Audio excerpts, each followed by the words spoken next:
untuk mewakili teman-teman. Komunitas Muda-Mudi Ahok mengadakan acara talk show di Gedung Setiabudi Building 2, Jakarta. Acara yang diadakan pada Selasa, 24 Mei 2016 tersebut bertema, "Ada Apa Dengan Ahok?" Lalu tidak lupa kita ucapkan terima kasih kepada Mbak Vanda yang sudah menyediakan makanan. Yang menjadi narasumber adalah Amalia Ayu Ningtyas dari Teman Ahok, Ivan Husemen dari Muda-Mudi Ahok, Yunarto Wijaya dari Carta Politika, Yosua Matulesi alias Jeflow, Kartika Jumadi dari Jasmed, dan Caerani Putri, seorang aktivis muda. Boleh kan? Silakan berdiri teman-teman. Yang mau mengunjungi posko kami bisa ada di Jakarta Theater, di lantai 1 Jakarta Theater di Sarinah. Jadi teman-teman yang mau berkunjung ke posko Muda-Mudi Ahok bisa datang ke posko Muda-Mudi Ahok di Jakarta Theater. Oke.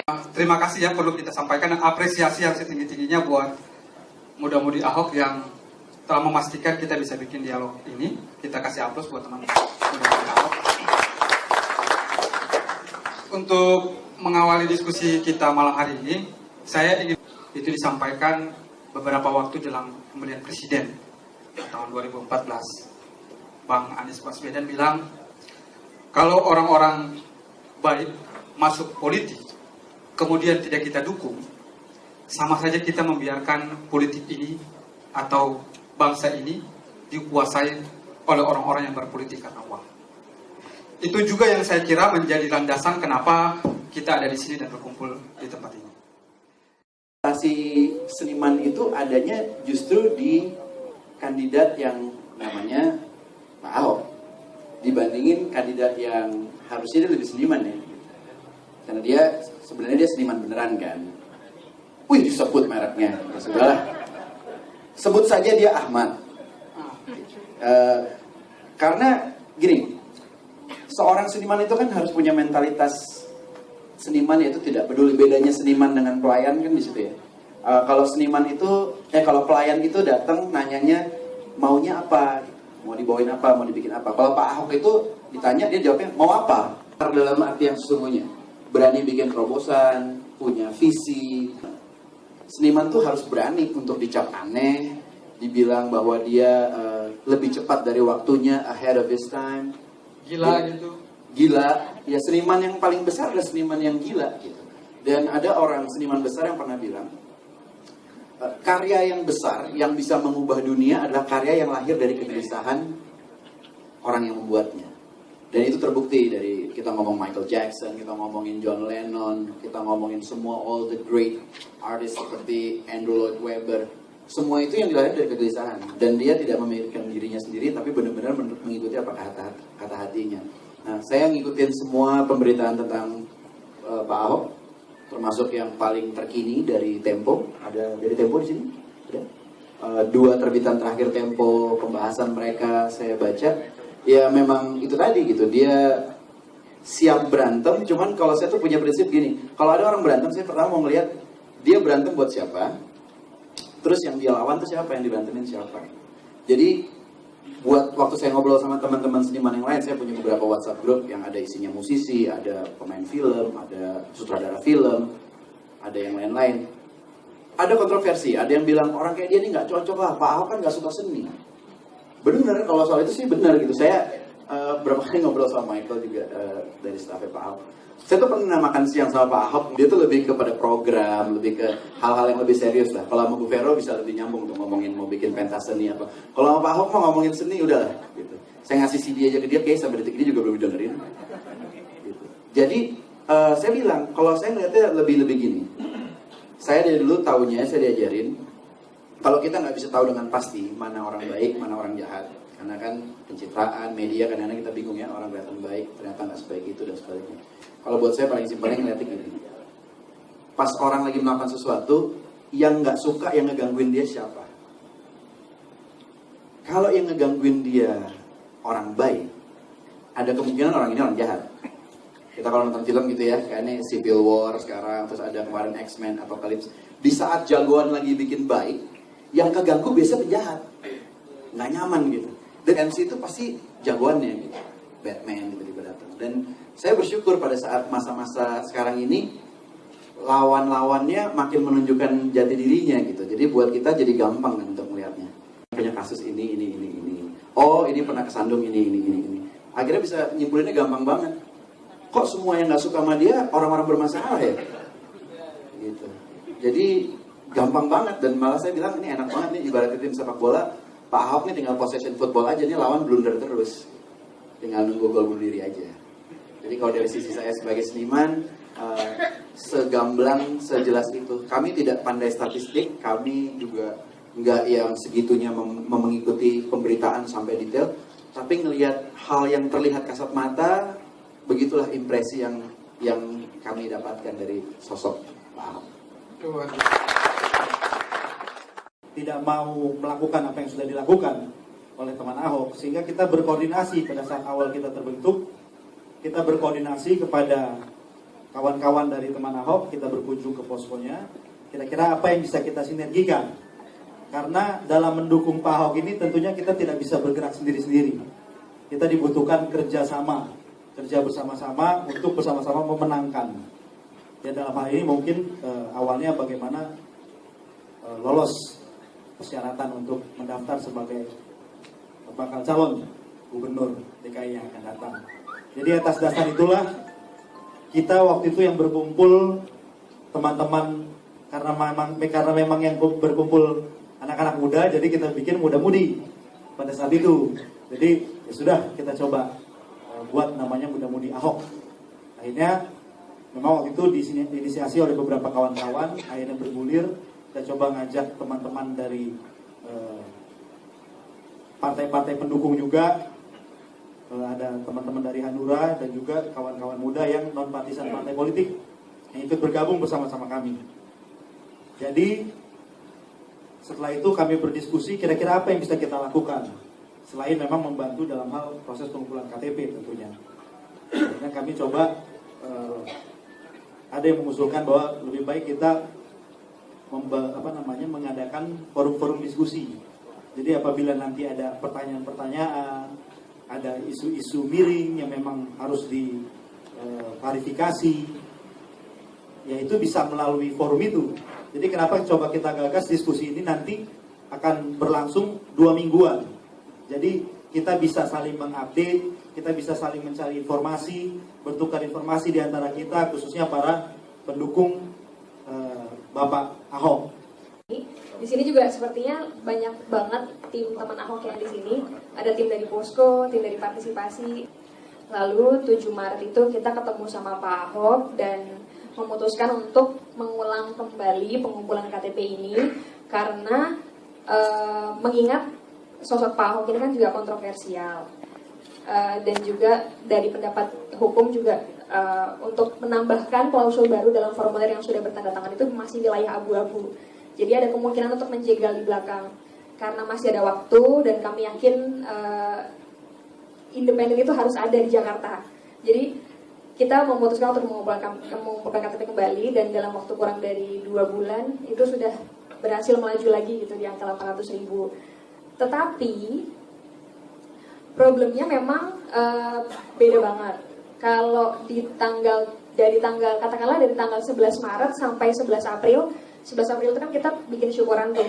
Itu dalam satu hari itu kita bisa terkumpul hampir 30.000 KTP. Orang ngantri di booth teman Ahok, di Posko. Bahkan pernah dalam satu hari itu 25.000 orang datang ke sekretariat Pejaten. Cuman untuk ngumpulin KTP, nanya. Kita juga ini membuat kaget banyak orang karena untuk pertama juga Pak Putu akhirnya ke teman Ahok. Ini juga ada pendamping ahli kami dari Pak Putu Harta, mantan komisioner KPU. Beliau juga kaget gitu melihat bentuk partisipasi politik yang berbeda dengan sebelum-sebelumnya. Kalau dulu kan untuk mengumpulkan massa itu kita harus ngasih kaos gratis, harus ngasih semacam ya uang, transportasi dan lain sebagainya. Ini orang berbondong-bondong datang nyerahin KTP, bantuin nulisin. Jadi saking antriannya tuh panjang banget. Jadi orang cuma nulisin nama, nomor handphone, tanda tangan, selebihnya ditulisin sama partisipan-partisipan yang datang. Ada yang bantu ngurusin antrian, ada yang bantu ngasih makan, terus juga Pokoknya kita benar-benar kaget aja gitu, dukungan dari masyarakat Jakarta itu bisa segitu besarnya gitu. Bahkan kita sampai kita bikin 23 booth pun dalam 1 bulan itu masih rame terus. Nah, tapi memang ada penurunan dan penurunan ini lebih rasanya ketika Pak Ahok kan mulai, kita sebenarnya udah sadar sih kalau sudah sampai ke angka 500.000 itu pasti selebihnya main isu. Jadi di media kan waktu itu kan banyak banget tuh isunya lebih ke pro kontra kebijakannya Pak Ahok ya. Takut gimana ya, saya kalau misalnya ngumpulin ini banyak nih saudara saya yang nggak setuju kalau kebijakannya penggusuran dan lain sebagainya kayak gitu-gitu. Nah jadi banyak yang masih takut nih untuk ngumpulin KTP. Sejauh ini dari pertama kali kan satu hari bisa 30.000. Hari ini itu kita closing di angka 5.000. Padahal kita juga waktu itu kan sempat mikirnya, wah kalau dengan dinamika yang kayak gini, kita yakin nih akhir Mei bisa terkumpul 1 juta. Tapi ternyata ngumpulin KTP itu nggak gampang. Beda dengan kandidat-kandidat lain yang katanya udah 900.000, katanya udah 300.000. Tapi formulir kita nggak pernah ketemu di lapangan. Jadi kita sebenarnya pengen ngebuktiin gitu kalau ngumpulin KTP itu nggak mudah gitu. Banyak tanda tangan juga banyak. Ada nomor handphone juga banyak. Tapi ketika kita telepon, kita kan punya tim verifikasi telepon. Ada yang nama dan nomor handphonenya itu berbeda. Jadi misalnya namanya Pak Agus, tapi nomor handphonenya dari Surabaya, nggak terkenal sama Pak Agus. Atau ada yang waktu kita telepon ternyata dijanjikan sama bantuan. Ada yang kita telepon terus bilangnya dia harus bayar, jadi kayak semacam beli KTP kayak gitu-gitu. Jadi memang modus-modus yang seperti itu tuh banyak. Makanya kita bener-bener ya nggak apa-apa deh teman Ahok pelan-pelan. Yang penting kita berusaha nunjukin kalau kerja kami di lapangan ngumpulin KTP itu betul-betul bagus gitu loh kualitasnya. Jadi benar-benar orang tuh rela ngasih KTP bukan karena uang atau apa gitu. Nah, fair itu akan ada di pekan ini Kak, di 28-29 Mei. Itu fungsinya untuk apa? Di mana tuh nanti? Ini di Gudang Sarinah Pancoran. Kita ada Bang Jiflo juga. Saya numpang promosi boleh ya? Boleh banget. Jadi saya mau cerita sedikit soal proses pengumpulan KTP teman Ahok ini. Memang benar-benar kalau dibilang politik itu nggak murah, itu betul banget, nggak murah banget. Dari tenaga, pikiran itu memang betul gitu. Jadi selama setahun ini teman Ahok punya polisi tentang keuangan yang sangat ketat. Dengan 500 juta yang sudah kita publikasikan itu kita nggak terima. Kita hanya terima dari penjualan merchandise. Jadi sistemnya beli putus. Pak siapa gitu mungkin ngasih 10 juta, ya kita kasih kaos harga 10 juta gitu. Bukan ke satu kaos harga 10 juta, bukan. Tapi kalau kita kaosnya 100.000 ya kita kasih sejumlah 10 juta. Cuman kita nggak mungkin untuk ngandelin ini gitu. Dan kita juga nggak mungkin terus-terusan sekedar ngucapin terima kasih ke teman-teman yang bergabung. Saat ini teman Ahok itu kurang lebih bisa mengkoordinasi kurang lebih 400 orang. 400 orang yang kerja tiap hari. Yang kalau dibilang berdarah-darah banget deh. Di sini ada beberapa tim saya juga. Depan itu teman Ahok butuh fresh money. Iya. Karena kan pengumpulan KTP baru tahap pertama tuh. Nanti habis itu ada misalnya penggandaan, terus juga menyediakan soft file dan lain sebagainya. Makanya untuk itu kita bikin acara kreatif. Kita juga pengen menunjukkan kok acara politik itu harus bagi-bagi kaos, harus bagi-bagi uang aja. Ini kita mau coba semacam bikin model. Bisa nggak sih kalau acara teman Ahok Fair ini tuh orang mau bantu dukung kandidatnya gitu. Jadi orang bayar tiket dan lain sebagainya kayak gitu-gitu. Jokowi Ahok Social Media Volunteers. Jadi kami berdiri tahun 2012 pada saat Pilgub DKI tahun 2012 Jokowi Ahok.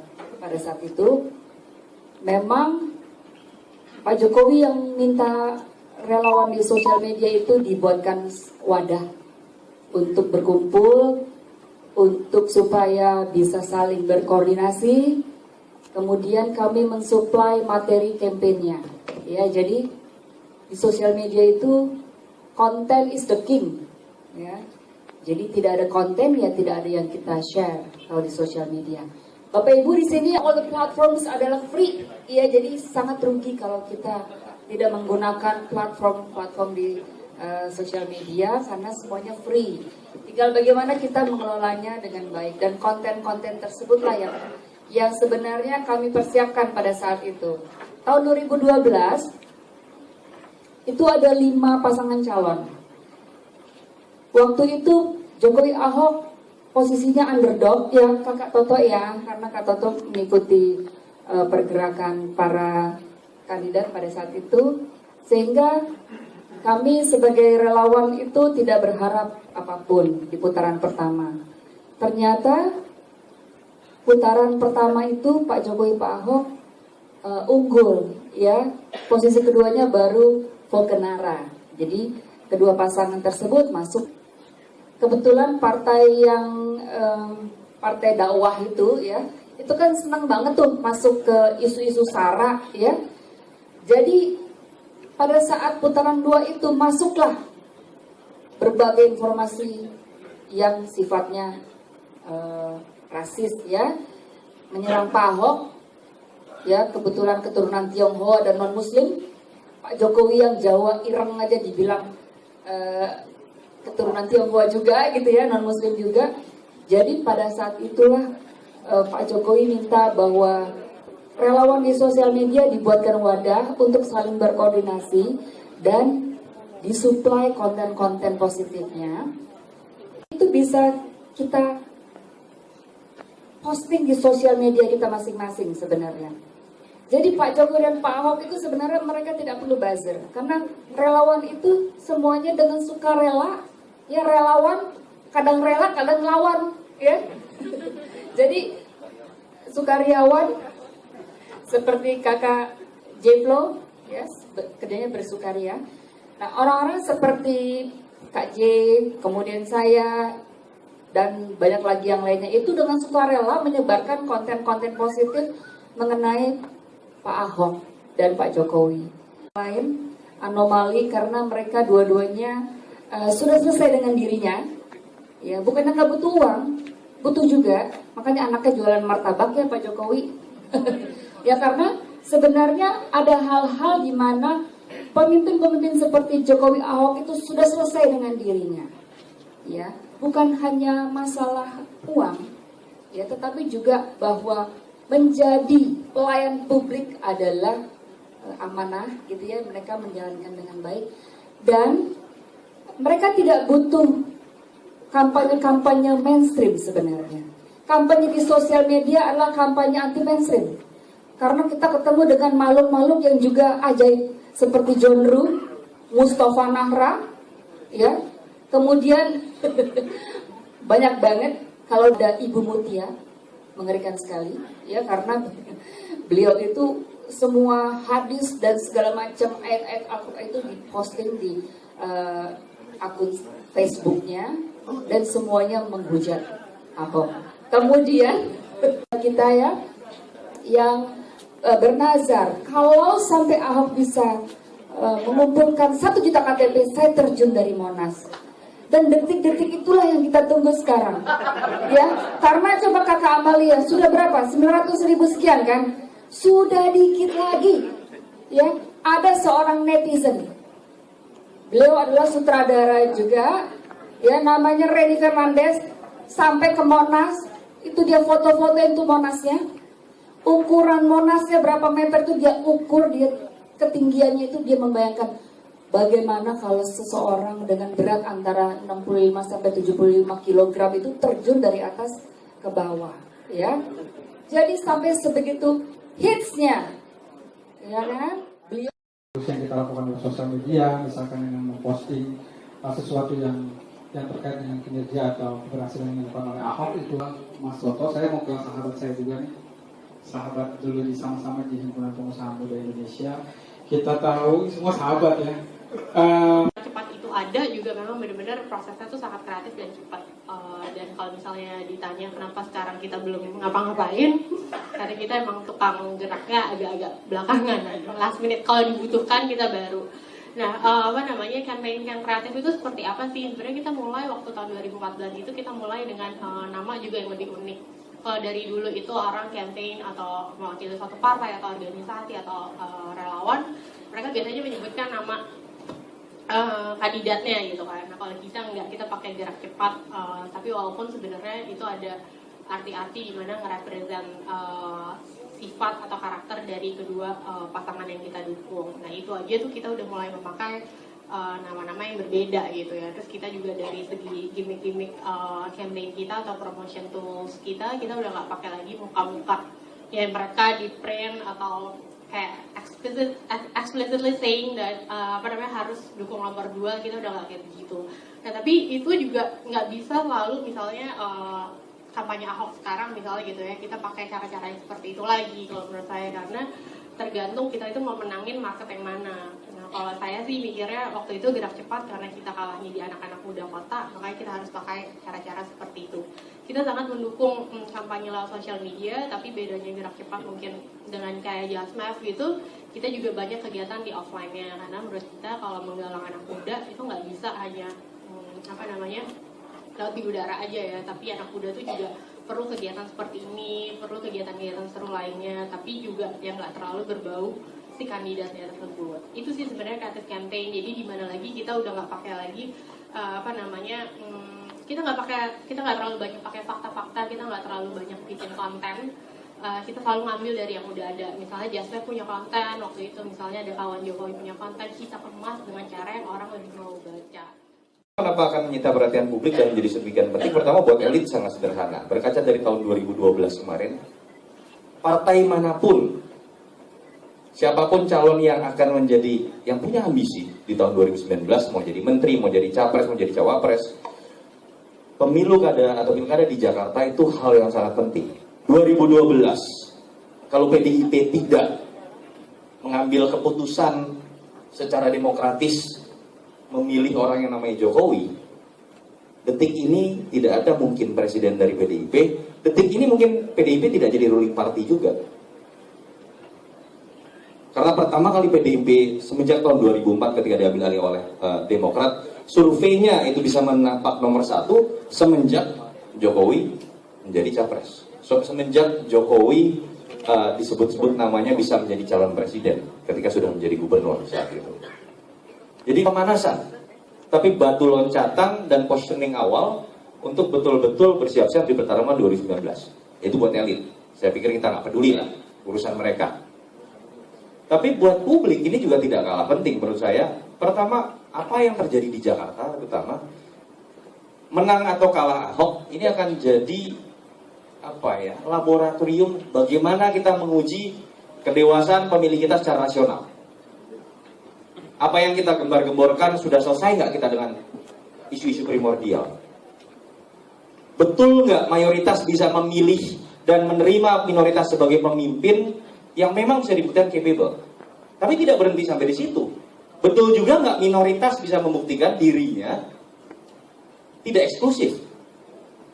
Tidak kemudian memilih pemimpin hanya karena satu ras, hanya karena keminoritasan. Dan apakah ketika terpilih tidak arogan? Ini juga uji laboratorium menurut saya. Kedewasaan kacamata, apakah ini kacamata ketegasan dan kejujuran seseorang yang karena kita tidak terbiasa melihat perilaku pejabat seperti ini, akhirnya ada yang bilang songong. Atau jangan-jangan ini bentuk revolusi dari perilaku sikap seperti yang diutarakan oleh Jokowi mengenai revolusi mental. Tapi karena kita yang terlalu kaget, saya tidak tahu. Kita bisa lihat dari dua perspektif itu. Ini faktor kedua, ini kedewasaan pemilih. Yang ketiga, satu hal yang juga mahal harganya menurut saya, siapapun yang menang, Ahok menang atau tidak, Yusril menang atau tidak, Lulung menang atau tidak, moga-moga tidak yang terakhir. Ntar gue direkam TV-an pusing lagi kan. Ya, yang ketiga partisipasi pemilih. Kita berbicara mengenai kebanggaan kita reformasi, kita punya sistem pilkada langsung sejak tahun 2005, kita punya sistem pilkada pemilu langsung sejak tahun 99 dan segala macam. Tapi kok yang namanya mobilisasi massa dibagi-bagi uang, mobilisasi massa kita kasih yang namanya dangdutan.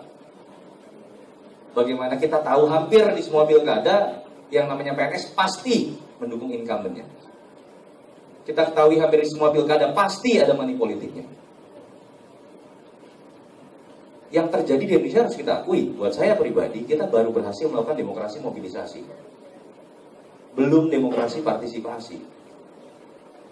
Tapi apa yang kita lihat dari tahun 2012, ketika ada hasil pilkada menjungkir balikan survei, ketika ada hasil pilkada menjungkir balikan logika mesin politik partai-partai, dan semenjak itu kita melihat ada sosok namanya Ridwan Kamil, kita makin melihat mencuatnya sosok yang namanya Abdul Azhar Anas, Risma, dan segala macam. Disitulah tonggak sejarah demokrasi partisipasi kemudian muncul. Tentunya kalau Anda membandingkan elektabilitas masih jangka waktu 6 bulan, 8 bulan.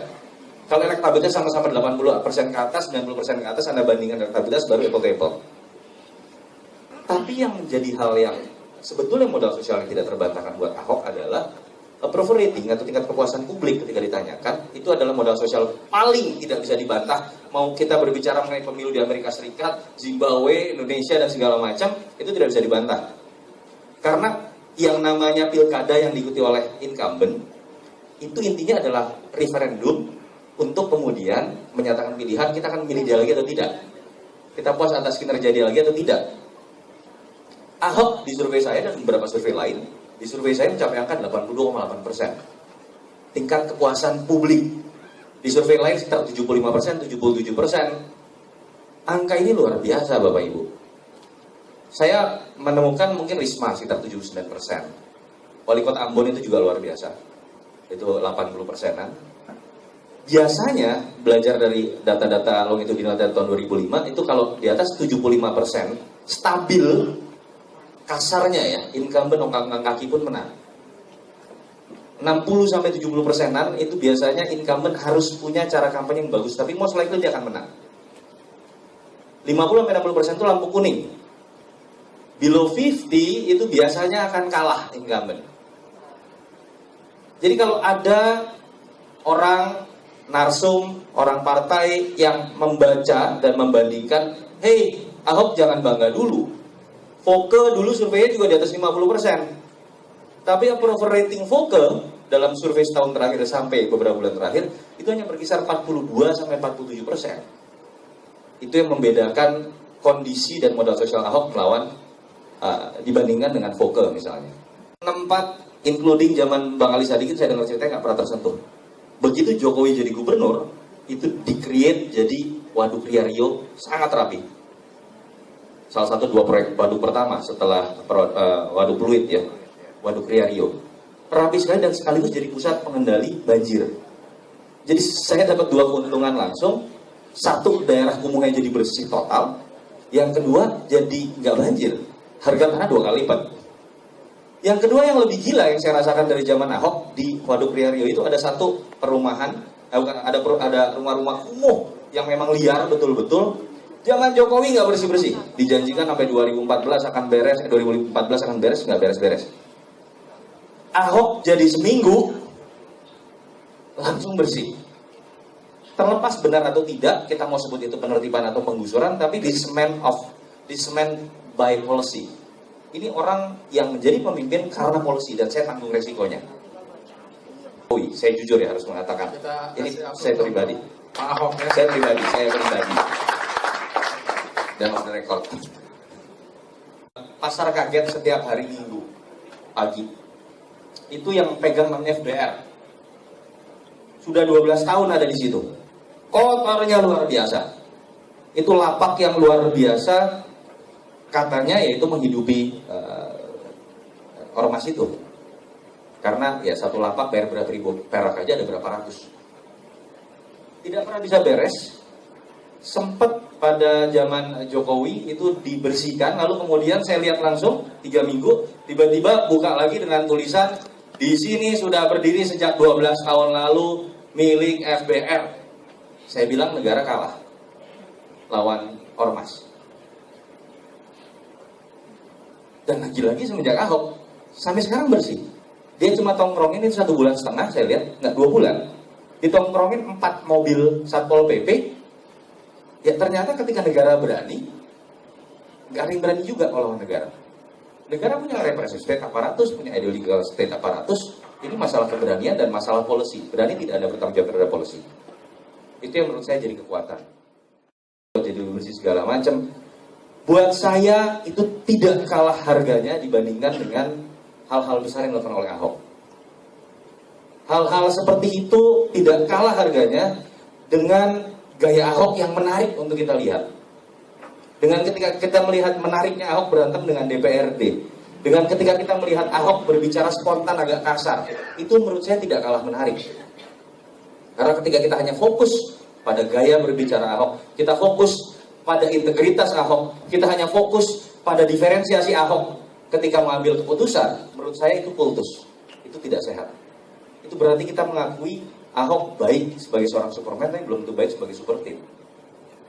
Tapi ketika kita mengakui pasukan orang ini membawa perubahan, ketika kita mengakui bahwa ada kebijakan-kebijakan kecil tadi yang berhasil dibangun, kita berarti mengakui Ahok sudah menjadi pemimpin karena dia telah membangun sistem yang bekerja. Jadi ini ilmu tentang rasionalitas pemilih sederhana. Kalau Anda ingin menjual sesuatu yang dianggap lebih dibandingkan dengan incumbent, bukti konkret Anda apa? Bukti konkret lebih mudah didapatkan ketika dia punya modal sosial juga sebagai kepala daerah. Itu yang menyebabkan orang lebih memilih si wali kota Solo dan si Belitung Timur dibandingkan milih si presiden PKS dan si pengamat ekonomi. Karena ada yang bisa dibandingin, kok Solo lebih bagus dibanding Jakarta gue ya? Kok yang namanya Belitung Timur menarik ya dibandingkan Jakarta perkembangannya, kira-kira seperti itu. Itu yang menyebabkan kenapa di dalam survei-survei pertama yang dia nggak bisa menyaingi adalah Risma dengan Ridwan Kamil. Orang bisa berbicara, Bandung preman Tanah Abang kah, misalnya saya nggak nyebut nama ya. Kemarin ini. Jadi dari sisi itu saya harus mengatakan Risma tetap lebih berpeluang kalau dimajukan dibanding dengan Yusril. Elastisitas beliau apabila dicalonkan resmi dan betul oleh PDIP itu peluangnya lebih besar dibandingkan dengan katakanlah Yusril yang saat ini kalau di survei-survei masih peringkat 2. Di luar itu Sandiaga Uno di survei saya dengan segala hormat angkanya cuma sekitar 2,5%. Kemarin saya agak kaget dia rilis survei internal tapi dirilis dan mengatakan bahwa dia sudah nomor 2, 20-something persen. Yang saya agak kaget ketika yang merilis itu mengatakan dengan terbuka, metode kami adalah penarikan sampling secara random dan yang kita ambil sampelnya adalah masyarakat kelas menengah ke bawah. Ya mungkin berarti dia sudah jadi runner up, tapi kalau pilkadanya hanya untuk menengah ke bawah. Tapi setahu saya pilkada bukan itu Pak Putu ya, gitu kan. Buat saya ikut bergabung kepada teman Ahok sederhana saja, karena pilkada DKI hari ini kita sedang menulis sejarah. Kita sedang menulis tentang sejarah soal Pancasila itu tadi. 8 hari kita akan memperingati 1 Juni Pancasila. Maka kita ingin melihat apakah Pancasila itu betul-betul ada di Republik ini atau tidak. Sudah selesai tidak berbangsa dan bernegara kita. Akan diuji dalam pilkada DKI. Cerita breakdown tadi sudah disampaikan oleh Mas Toto dengan gamblang bahwa kita sedang menguji Pancasila kita hari ini.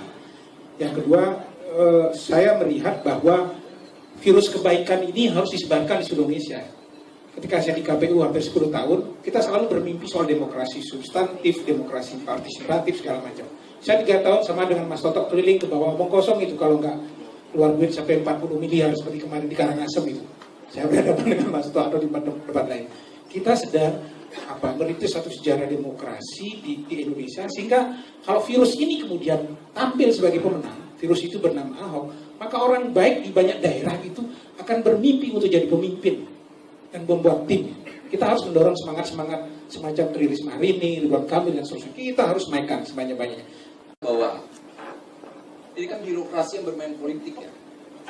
Kawan-kawan di KPU itu birokrasi yang bermain politik.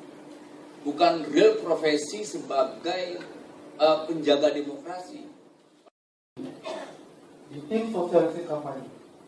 Jadi saya tahu betul proses ketika Ahok ditunjuk oleh 08, prosesnya itu banyak sekali memang usung oleh Basuki dan Jokowi. Ya. Nah sekarang kita akan melawan partai pemenang pemilu. Tadi dikatakan bahwa teman-teman dari bukan ke Ahok lagi, saya katakan mereka belum memutuskan siapa akan dia pilih. Masih tahu. Siapa? Ini karena posisi yang independen. Saya mas, kalau saya salah. Belum pernah. Dia pernah. Tapi itu dari lembang. Dimanapun juga, partai itu sangat. Dan situlah akar dari orang Bugis yang ada di Jakarta. Ya, betul, itu adalah dimainkan sebagai aspek dari politik permainan politik di sana. Mereka membuat peristiwa seperti itu. Ya kan? Ya, biar kita bisa berkembang diskusinya, kita malam ini. Terima kasih. Nama saya Haryanto, warga Setiabudi. Ini saya yang punya wilayah. Bahwa orang yang punya etika baik itu selalu diganggu untuk benar. Selama ini uang pajak itu kemana aja?